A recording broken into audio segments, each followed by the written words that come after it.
ভক্তরা কখন সবচেয়ে বেশি দুঃখ পান? হরে কৃষ্ণ। যখন কোনো কৃষ্ণ ভক্ত তিনি সেবা করতে না পারেন তখন তিনি সবচেয়ে বেশি দুঃখিত হন। সেই সম্পর্কে শিল প্রভুপাদ তিনি বলেছিলেন, আমি একজন ৭২ বছরের বৃদ্ধ লোক, কিন্তু আমি সর্বদাই চাই কৃষ্ণকে সন্তুষ্ট করতে।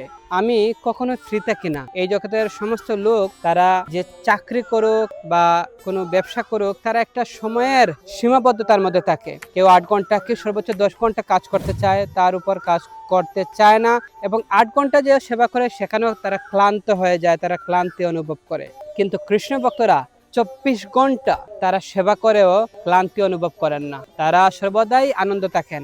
এটি হচ্ছে কৃষ্ণ ভাবনা। কিভাবে? যেমন শিল প্রভুপাদ বলছিলেন, আমি সর্বদাই কিছু না কিছু সেবায় ব্যস্ত থাকি। হয় আমি কিছু শ্রবণ করি, না হলে কিছু লিখি, না হলে কিছু বক্তৃতা দেই, অর্থাৎ কৃষ্ণ কথা আলোচনা করি। আমি সর্বদা ২৪ ঘন্টা আমি কৃষ্ণ সেবায় যুক্ত আছি। যখন আমার একটু খিদে পায়, যখন আমি একটু প্রসাদ পাই, যখন আমার একটু ক্লান্তি অনুভব হয়, হয়তো আমি একটু শুতে যাই, কিন্তু সেটাও আমার কাছে বিরক্তিকর। আমি ঘুমাতে চাই না। তাই শিল প্রভুপাদ একবার বলছিলেন যে আমি আরো বৃদ্ধ হতে চাই, কারণ বৃদ্ধ হলে ঘুম কমে যায়, তাহলে আমি আরো বেশি সময় কৃষ্ণ সেবায় দিতে পারবো। তো এটি হচ্ছে কৃষ্ণ ভাবনা, এটা হচ্ছে প্রকৃত ভক্তের লক্ষণ। যখন ভক্তরা সেবা করতে পারবে না, তার সেবায় একটু বিঘ্ন ঘটবে ভগবানের সেবায়, তখন সে বেশি দুঃখ পাবে। কিন্তু যদি সে ২৪ ঘন্টা 24 আওয়ার যদি ভগবানের সেবায় যুক্ত থাকে, তাহলে স্বাভাবিকভাবে সে কৃষ্ণ ভাবনায় থাকে এবং সে দুঃখ পায় না, সর্বদাই আনন্দ থাকে। হরে কৃষ্ণ।